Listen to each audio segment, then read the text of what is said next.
The following program is a sports handicapping show. That's right, we will be discussing sports betting and all kinds of other gambling stuff, including game predictions. As you know, not every bet will win, but we do our best. Feel free to use this information at your own risk, and remember, wager wisely, folks.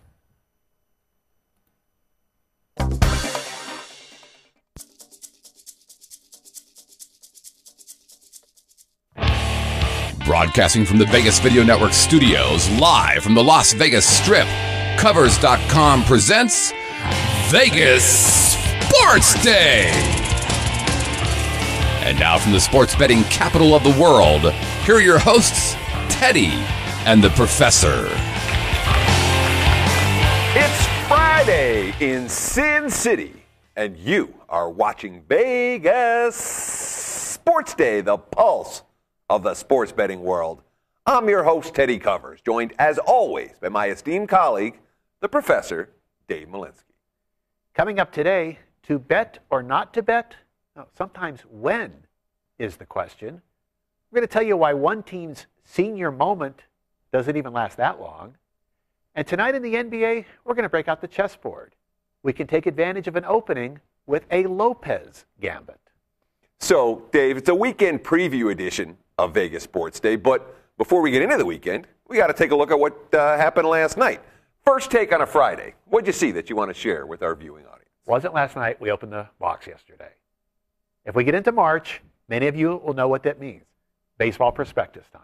Yeah, you can get a little bit earlier in February, but with the daily baskets going on, usually March 1st is the first time we'll open the box.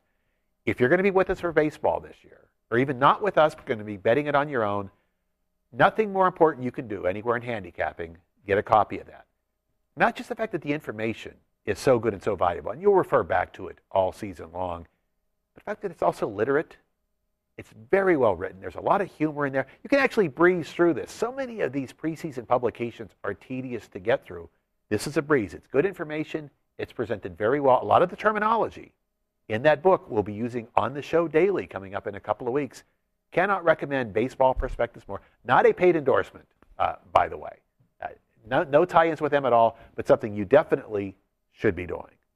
And you don't have yours yet, do you? I do not. I'm not looking at baseball yet. A couple of weeks away still for me. It's not so much that you read it now, just the feeling that you have it. March 1st, special time. You just like to smell it, Dave. Who's kidding who? That fresh ink, good stuff, right? Well, when the book's that thick, the ink is enough to have an impact. But certainly a book that I will have and will begin perusing, in about 3 weeks, because March, for me, not about baseball prep. The end of March is about baseball prep. Beginning of March, we'll be doing a little arena football prep for sure, but right now, really starting today, through this week, through this weekend, into next week, the week after, and even the week after that, about the next three and a half weeks, this is March Madness. This is where you sink your teeth into college basketball morning, noon, and night. And it's a time of year where I expect to make a lot of money. So what do we do for March Madness? You have to do a little March Madness prep. And that has to do, you got to pay your bills, you got to call your mom. And for me, I had to take care on date night last night. What am I going to do? I tell her, hey, no date night next week, no date night the week after that. Got to take her out. So she wants to play poker, and I'm always happy. Hey, anytime I can get away with a date night playing poker, it's a good thing. So we're like, where do you want to play? What do you want to do? Let's go play a tournament. Okay, no problem. Let's go play a tournament. So a lot of times we'll play at the Orleans, a locals casino here in Vegas. But Orleans on Thursday nights, it's not Hold'em. It's a Omaha tournament. And I'm not, bad enough to have to throw away money to buy into a Hold'em tournament. Damn well not going to do it for Omaha. So we're not going to go to Orleans. So we're like, where do you want to go? Let's check out some of the smaller tournaments in town. Let's go over to Bally's. So you got to park at Paris, walk all the way over to Bally's. One table. No, I'm not interested in a one-table tournament. What do we want to do? Let's walk over to Planet Hollywood. It's right next door. Walk over to Planet Hollywood. They got 2 tables. No, I'm not really interested in that. I don't want a prize pool of $330 or $550 or whatever it is. End up at the Stratosphere, a place that I haven't walked into in over a year. It's packed. They got like 9 tables. I sit down, play cards all night, sweating out that New Mexico State-Nevada game with a screen right in front of me. Good experience. So for low buy-in tournaments, if you're in Vegas, weekday tournaments, Stratosphere. That's my recommendation Good time last night and a good tournament with plenty of action. Enough with the poker. That's done. From here on out, college hoops, NBA, we are ready to roll. And Dave, we spent a lot of time earlier in the week breaking down some of the keys to conference tournament action. And now, really, as I've brought up 8 times already, the frenzy really begins today. The odds makers now have to begin sorting through multiple settings involving teams that played the night before, one area where bettors can really gain an edge. That was a setting for today's Market Watch topic, but this letter from Timothy really introduces it well. We'll discuss the general aspects of the question at another time, but today we're going to make the tourney cycle ahead our focus. Here's the question from Timothy. Quote, says, avid watcher here, enjoyed the show very much. I was wondering about the following. When is the best time to lock in a play? Should one jump on the opening line, hoping they don't lose value, or 2, wait and hope to get value by line movement and at the same time risk losing that value? So it's an interesting question, Timothy, and one that merits some discussion. So, Dave, jump on the openers, or do you wait, hold off a little bit, see where the line's going to go? This topic actually is worthy of every bit as much time as handicapping the games themselves. And if you break down the professional groups that do this, they'll say maybe even more so. They may get more of an advantage with what they do in the marketplace than their ability to actually predict the games. We don't do it as much, though, because we know that's not practical for most of the audience. We know most of people just have a couple of accounts. They're not sitting in front of a screen all day. They've got a limited window to get their action in. But we do want to address it in terms of conference tournament week, because it's the single most frenzied week of the entire year. Every other day in college basketball, except for some of these preseason holiday tournaments, you know what the lines are for the following day before you go to bed at night. So you're doing your pre-prep. You're doing this work. Now, when we get to next Wednesday, Thursday, Friday, Saturday, and even next Sunday, we're going to wake up. Here comes this fresh line, 7 o'clock Pacific, 7:30, maybe 8 o'clock for some of the Las Vegas casinos. And there's a frenzy because you have an idea where it might be, but you know who you want to bet. You know what line you want to bet them at. But when is so difficult in conference tournament week, and there's a big part of that. We know why we like a team. We know certain pieces of information out there, but you don't know if the markets have that same information. So it's a single toughest week in that regard. When in doubt, if information itself is the key to making a bet, you go first. If it's a handicap or if it's a theory, sometimes you can wait a little bit. That's our rule of thumb when we get to those days next week. If there's a guy hurt Wednesday night and we want to play against his team the following morning, even if it's not because of the injury, but if the injury is a part of the process, we're going to be the first ones out of the gate. Yeah, it really is an interesting question, and there's no right answer, per se. We talk a lot on this show about handicapping skills and different mentalities, different thought processes you want to go when you're breaking down games, analyzing games, coming up with plays that make sense from your perspective. We don't talk as much on this show about betting skills, and I will tell you, as a bettor, betting skills are every bit as important as handicapping skills. Certainly one of the most successful sports bettors out there, a guy by the name of Steve Fezzik, back-to-back winner in the Hilton contest. Many of you are familiar with his name. Fezzik will tell you himself he can't handicap. He can't handicap. He probably can't name 3 college basketball players. I'll take the under 3. But the guy can bet. He has incredible betting skills, ways to find lines that other people can't find, and ways to manipulate lines, and ways to get involved in games in under-the-radar fashions where books aren't going to notice, and all kinds of different strategies. The bottom line is betting skills are extremely important. Now, all I can say in terms of a recommendation, you got to have a line service. If you're really looking to beat the number, if you're really looking to make sure you get the best of the number, you have to have, I use Sports Options. Sports Options have always been good for me. Covers has a line product. There are a handful of them out there. They're not cheap, but you can easily track what I call the leading indicator books. We talk about some of them on the show, but you can take a look at where the leading indicator books are going at any given moment, where the money is starting to go, and the rest of the books will follow. But you'll see lines come up, you'll see lines come down. It's not like if you see a leading indicator book pointing in one direction, you can be sure, hey, I better get on this now, because it could come back the other way it could come back the other way further than it ever went up in the first place. This happens all the time. So in my mind, having that service really helps. But no matter how good you are, you're never going to be perfect. There will be games where you're going to take a +3, and if you waited an hour, you might have gotten a +4. It's going to happen. Try not to beat yourself up when that does happen, even if it costs you a potential wager. So you'll probably see us distracted a little bit on the shows we're going to do next Wednesday, next Thursday, because we're going to be watching line moves happening while we're on the air. There'll be games being played while we're on the air. Part of the thought we had today is we're going to spill some coffee on the floor here, so the janitor has an excuse to actually be in the room during the show and might be able to slip him a few notes here or there. It is a difficult process. We'll try to walk through some of those line movement aspects on these games next week, because we'll be here with games about to tip off while we're on the air. We'll tell you, okay, if you haven't gone yet, wait on this one. If you want to go on this one, maybe you should go now. We'll try to do that a little bit more for you. It's an excellent, excellent question, and there's not a single week of the entire sports calendar year where it comes into play more than next week. Yeah, I mean, it's going on right now. Colonial Conference Tournament in action as we speak. NC Wilmington with the outright upset already this morning. Indiana State down by 19 early in the second half against Wichita State in Missouri Valley Conference play. We got a SoCon final in the books already with College of Charleston losing to Appalachian State, and just tipped off Citadel and Western Carolina. So there's action as we speak. There'll be action next week throughout the course of the show. So make sure you have us on while you're watching some of these games. It's going to be a good time. Anyhow, we had a great question earlier in today's show from Timothy. Please keep those emails coming. Address sportsday@covers.com. You can follow us on Twitter at Vegas SportsDay. You can get involved in the Covers.com community, covers.com/posting forum. And remember, big announcement on Monday's show for the March Madness Party. Be sure, if you're coming to town, be in town Wednesday night. We're going to announce location and details. Monday's show. Be here or be square. We've been pretty good since coming on the air about Kardashian jokes. But you know what? In our Insider Six-Pack, we're going to tell you coming up that Lamar Odom is now playing in the D-League. You can insert your own joke right there.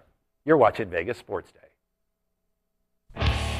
Are you looking for the latest odds, the fastest scores, the most important trends, and the best matchups and stats? Are you looking for the key late-breaking information that can make you a winner? Well, Covers.com has the answer. The world's largest sports betting community gives you a front-row seat in the heart of the action, from the opening lines to the final scores. If you want to stay ahead of the game, Covers covers the numbers. This is David Ivey from Pub Crawl. It's funny because this is David from. You should just leave it on. Hi, I'm David Ivey from Pub Crawl, and you're watching the Vegas Video Network.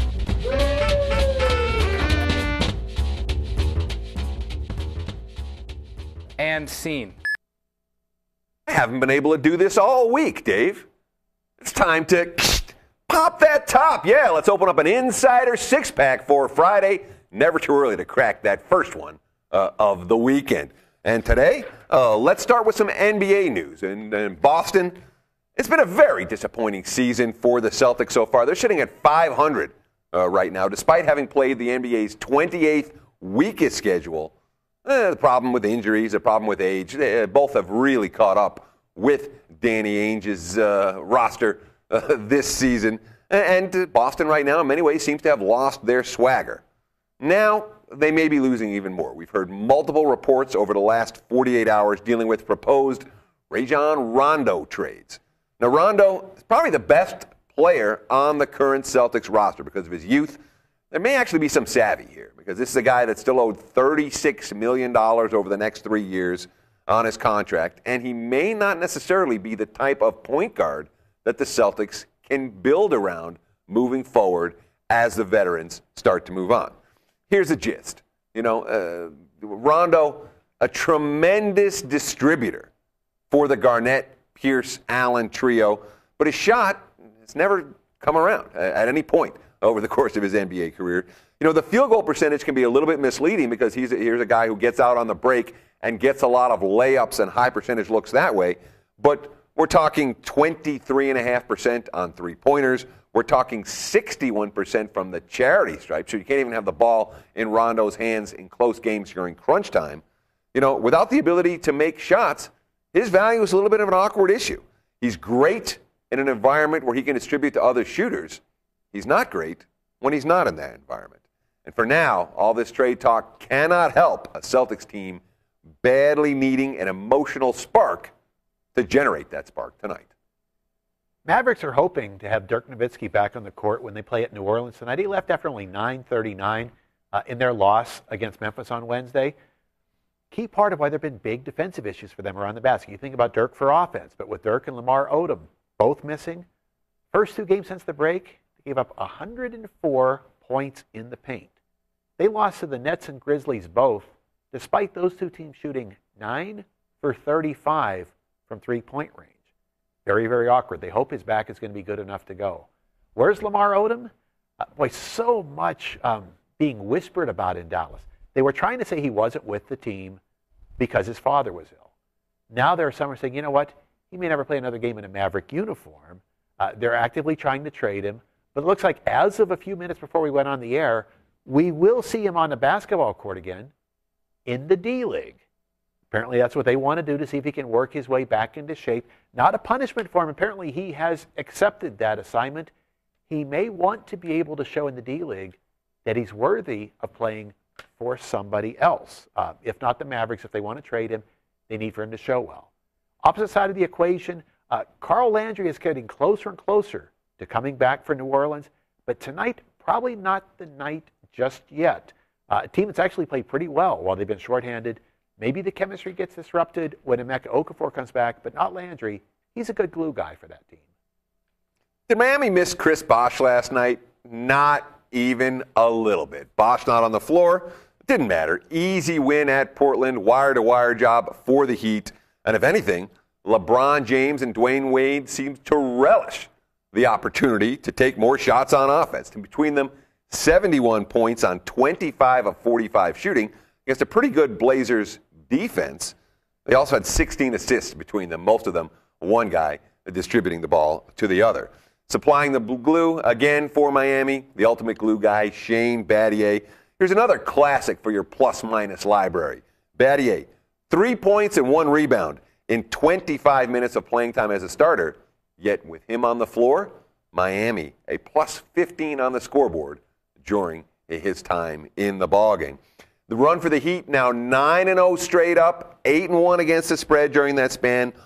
Each and every one of their wins during this red-hot run has come by a dozen points or more, even in kind of an awkward second night of back-to-back spots in altitude on the road, coming off a TV game with a big showdown against the Lakers on Sunday. Miami, they're not a team that I personally am looking to stand in front of right now. No way, no how. Meanwhile, Tyrone Corbin faces some real issues patching his lineup together. Paul Millsap, he's a question mark at best tonight with a bruised left heel. Didn't play on Wednesday against Houston. Raja Bell hasn't played since mid-February because of a strained abductor muscle in his groin. Devin Harris left Wednesday's game early due to nausea.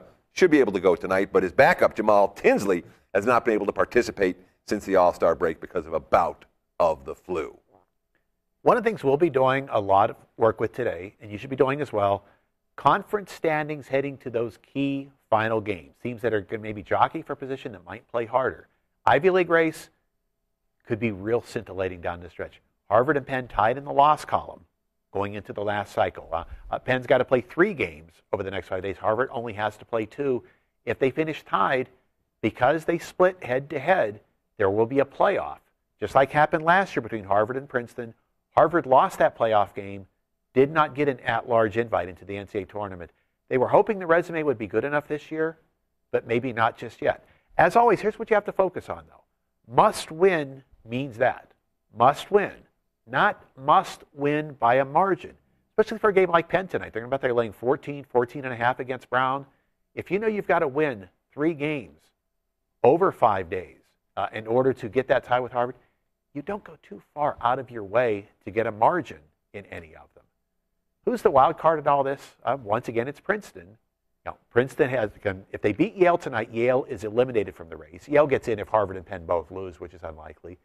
And then Penn-Princeton on Tuesday could be the game where Princeton can knock Penn out of the Ivy running. This is something that's real significant because as much as the motivation is for a team to win and move on, if you could upset your rival's apple cart, that can be one of the biggest motivations of all. Okay, we didn't have a great season, but if we can knock you down, we've just found something special that we can do for ourselves. You always want to look in these rival settings for a team that can raise up and spoil it for their nemesis. Well, speaking of spoilers, there's a prime setting tonight for a little spoiled Mac fruit when Akron takes that short bus ride to face arch-rival Kent State. A win tonight, and the Akron Zips clinch the regular season MAC crown for the first time ever. But while that seems like to be the obvious motive, something that has held up well forever often gets misread in the marketplace.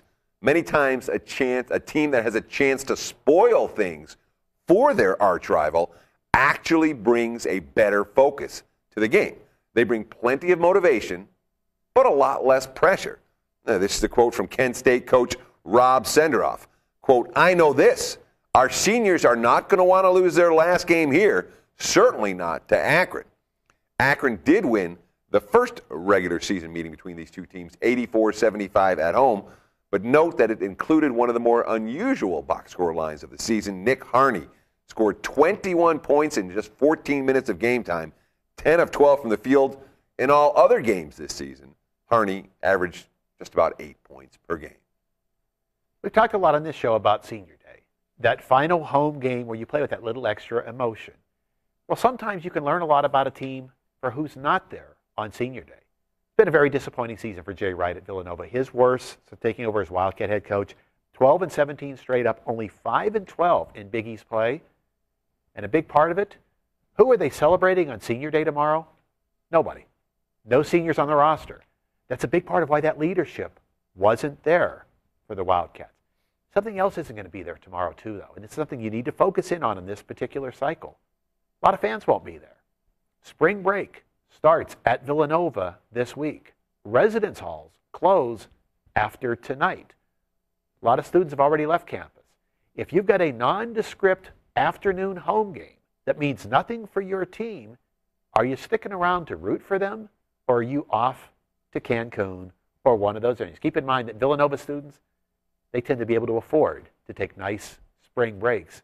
Not much of a Senior Day at Villanova. Up next, we're not going to Cancun.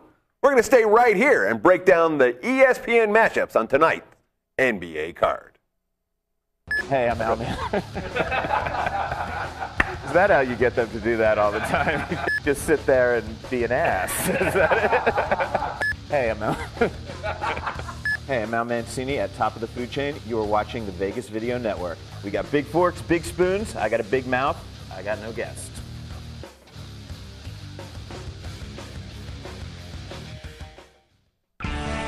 Livestream is your premier place to watch live events on the web, mobile devices, and connected TVs. See new events daily or broadcast your own at livestream.com. Livestream. Be there. Okay, guys, it's weekend edition money time.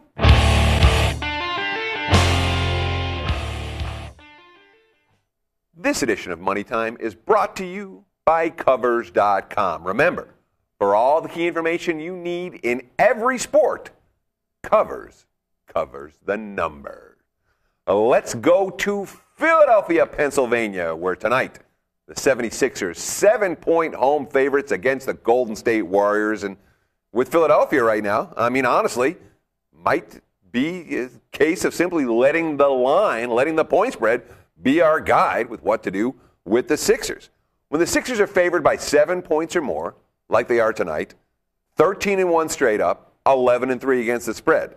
In all other games, when they're not favored by 7 or more, 8-14 straight up, 8-13-1 against the point spread. So basically, Philadelphia has been a good bully and not particularly good in any other role. What happened in the first meeting between these two teams? Philly was a bully. 107-79 at Golden State, complete domination. And you look at the box score from that game, and I remember watching it, and then in a recap looking at the box score, what happened? It was real simple. One team played defense, one team didn't. The rest of the stats were basically comparable, but the Sixers shot about 10 percentage points better than Golden State in that ballgame, and it certainly showed up on the scoreboard, although it's worth noting, number one, Golden State had the distraction of playing on New Year's Eve at home, and number two, the Warriors without Monta Ellis in that ballgame. So now a lot of the stuff that Philadelphia did right was early in the season. A lot of these blowouts came early. The question is, as their confidence erodes a little bit, do we still trust them as much in this particular role? We've talked about Philadelphia struggling in close games this year. It happened again against Oklahoma City at home on Wednesday. They're now 2-10 this year in games decided by 7 points or less. So I thought, okay, let's break this down a little bit more. What is that culprit? Is it a design flaw where the X's and O's aren't right? Or is it a matter of confidence or not having the individual go-to players? Well, Doug Collins kind of answers this for us. Take a look at what he had to say after that Wednesday loss to Oklahoma City. As a coach, I hold myself incredibly accountable that I have to try to do a better job of maybe even getting us better shots. But we had 9 wide open shots in the fourth quarter. Is that Collins throwing his team under the bus? No, maybe that's Collins just acknowledging where his team is. Who is the go-to guy, again, in a close game? We know tonight who it could be for Golden State or who it may not be. But once again, if Philly doesn't get the blowout, do you want your money riding on them if the spread's close late? Yeah, I mean, the Warriors face some of the same issues. They've got a go-to scorer in the fourth quarter in Monta Ellis, but the second guy, who they like to have both of them in the lineup, Stephen Curry, he has now been downgraded to out for this evening. Certainly doubtful. The betting markets don't think he's going to play. My sports option screen doesn't think he's going to play. So we're going to assume moving forward that we're not going to see Curry on the floor this evening. We did, however, see a pretty strange replacement in the starting lineup for Curry. He was listed as a guard. I'm not sure why. He's 6'9", 240. Dominic McGuire got the start for Curry in Atlanta the other night. What happened? Nearly 36 minutes of playing time, 0 points, 1 shot attempt, 1 assist, but 15 rebounds. That's what McGuire brings to the table for Golden State. And this is a team that needs someone in that I'm going to grab boards and muscle around down low, because they haven't really had that guy for many years. And it led to a very different game flow against the Hawks. Boy, they mucked it up, and Golden State's not a team that we expect to see winning games when they score 85 points. That's exactly what they did. They held Atlanta to 33% shooting in that contest and had a season-high 53 rebounds. Okay, maybe an ugly end game in Philadelphia, but in the ESPN nightcap in Phoenix could be a different story. Right now, the road team, the Clippers, laying 2.5 against the host Suns. This could be fun to watch late. Like most NBA games, forget about the first 3 quarters, but if it's close late, pop some popcorn. Chris Paul, Steve Nash, one-on-one in a close game. Could be awfully, awfully entertaining. The old man, Nash, having one of the most amazing under-the-radar seasons we've seen in professional sports in quite some time. Look at what he did to the kids last night. Minnesota. Here comes Ricky Rubio. Here comes Luke Ridnour. They're going to run around the old man, right? No. Take a look at that Phoenix win. Nash, 17 assists in only 34 floor minutes. The entire Minnesota team only had 14.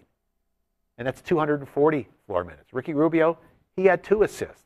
How good has Nash been? If we do assists per 48 minutes, prorated all the way out, 4 full assists more than anyone else in the NBA. And he's getting assists for Phoenix. Look at the rest of that lineup. And how easy are you going to get an assist to Gortat and some of these other guys? He's having a remarkable year. Should be interesting watching him go head-to-head with Paul, because his Clipper defense that we've talked about many times on the show, they keep sinking lower and lower. They're now number 23 in the NBA on our best defensive ratings. Nash will make some things happen against that defense, but there's a problem for the Suns elsewhere in this matchup. Oh, no question.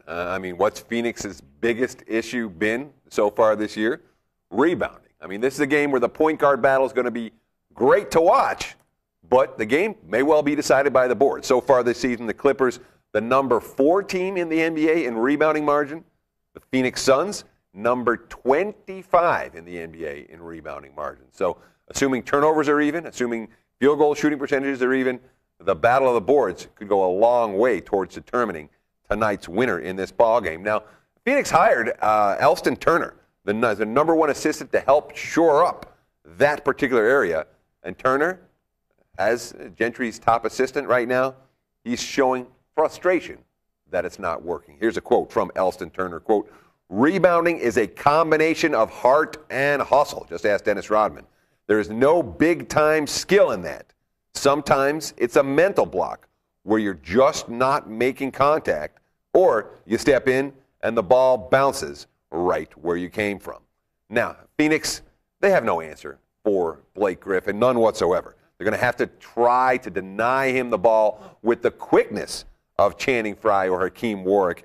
But really, once Griffin gets the ball in the low post, not a lot of defensive answers for that Sun if they cannot deny him. Maybe, just maybe, we'll end up seeing more Robin Lopez than usual this evening in an effort to defend Griffin. And that may set up a transition to another Lopez we're interested in talking about, Dave, right? Go back to yesterday's show. We did a postmortem on Brook Lopez. You know, how dynamic he was. Not only him, but the entire New Jersey team now that he's back on the court. Notice that it wasn't just when he started playing, it's when he started practicing. The last 3 times the Nets have been road underdogs, they won all 3 of the games outright, showing that competitive drive again. So tonight, let's look to New Jersey as our Vegas Sports Day play of the day. Take that 6.5 against Boston. Teddy talked about some of the Celtic issues in our Insider Six-Pack. Keep in mind, here's a team that's only 17-17, despite facing the number 28 schedule in the NBA. In other words, if you put Boston out against just an average league schedule, it'd be a clear losing team. 6.5, a lot of value going into a Boston team having a difficult time getting margins. And, you know, maybe no surprise if the outright upset occurs. New Jersey Nets, the play of the day in the NBA for tonight. But that's not all you're going to get for watching the weekend preview edition. We've got a college breakdown as Money Time continues and a second play of the day before this show is through. You're watching Vegas Sports Day. Traditional media believes that after about 3 minutes, you'll tune out. Most Vegas media companies think if it doesn't jiggle, you won't tune in. At the Vegas Video Network, we think both are wrong.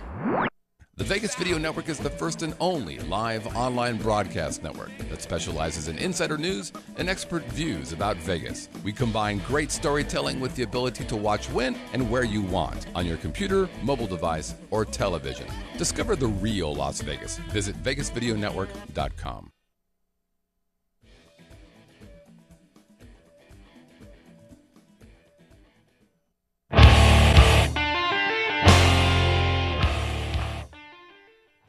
Let's go to Saturday night in Durham, North Carolina. We've got a rematch that everyone seems to be excited about for some reason. Duke versus North Carolina. The projected look-ahead line for this game, right around pick'em. Straight-up winner expected to cover the point spread here. Now, first thing we got to do, take a look back at what happened the first time these two teams met. An 85-84 Blue Devils victory in Chapel Hill against the Tar Heels. But you guys remember that game, right? North Carolina led 82-72 with just over 2 minutes remaining. 10-point lead at home, 2 minutes to go. They're supposed to win, right? Heck, they're supposed to even cover at that point. Didn't happen. Duke scored on their final 6 possessions of the ballgame. That included a made three-pointer after an air ball, and the shot clock reset. It was ruled to have been blocked. Mistake by the refs. Seth Curry traveled, what did he take, about 4 steps, and then he hit a three-pointer. Another mistake by the refs. They got a 2-pointer when Tyler Zeller tipped the ball into his own basket for North Carolina. And then, of course, the game-winning 3 as the shot clock wound down. So, that going to happen again, Dave? Do we expect more of the same? Not only a fascinating end game, but what an intriguing box score to break down. Let's go back and take a look at some of the key categories in that first meeting.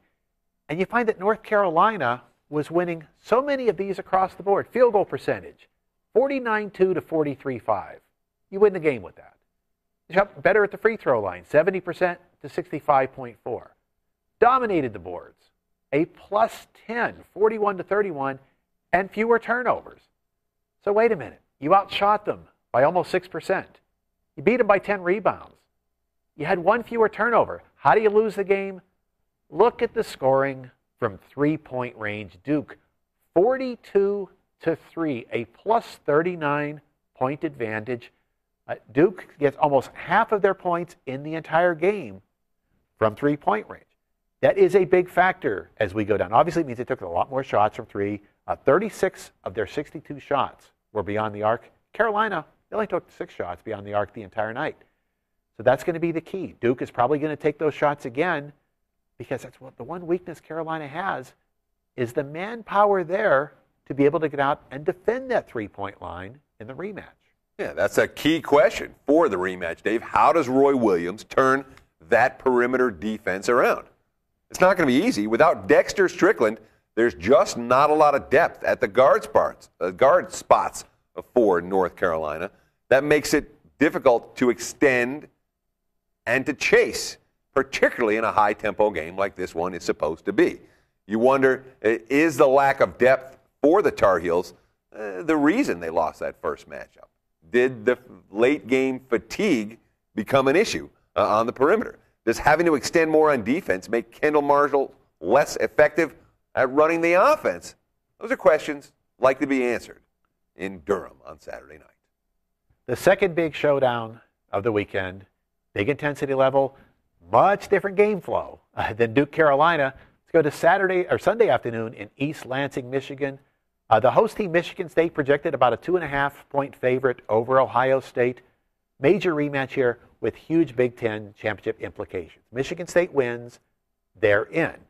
If Ohio State wins, and if Michigan beats Penn State that same day, you end up with a 3-way tie. A lot on the line here, but maybe more than anything else, a pride element. First time around, 58-48. Michigan State in Columbus, a bit of a physical beatdown that they dealt to the Buckeyes, which is why we wonder about the Buckeyes bringing their A game for this revenge match. Michigan State's defense was so good in that setting, we've got to break it down for you. Yeah, we do. That may have been the best defensive game played by two teams, both teams, all season long. Given the quality of competition and the venue, I don't know that anyone all year played better defense than the Spartans did in that first meeting. Defense and rebounding a Tom Izzo staple. And look at the numbers. MSU's, Michigan State's defense in Columbus. Well, they allowed 14 of 53 from the floor. That's 26% shooting for Ohio State. They allowed 2 of 15 from beyond the arc from a great three-point shooting team, just 13% from the Buckeyes in that contest. Ohio State, 6 assists, 15 turnovers. That's not a pretty ratio whatsoever. You know, and a quick glance is going to show, Jared Sullinger had 17 points and 16 rebounds. He dominated inside. No, he didn't. Jared Sullinger, 5 of 15 from the floor, didn't get good looks, and 10 turnovers. The Spartans had a defensive answer for what he was trying to do. Ohio State's a very quick team. They're a very athletic team. But when forced into a down and dirty game like this matchup was, they didn't play well off the physical contact that Spartan was delivering. Of course, it wasn't like the Spartans had a great offensive game. They scored only 58 points, shot 40% from the floor, had twice as many turnovers as assists in that game. Draymond Green, 12 points, 9 boards. But like Sullinger, he shot poorly, 5 of 16 from the floor, and had 3 turnovers in that effort.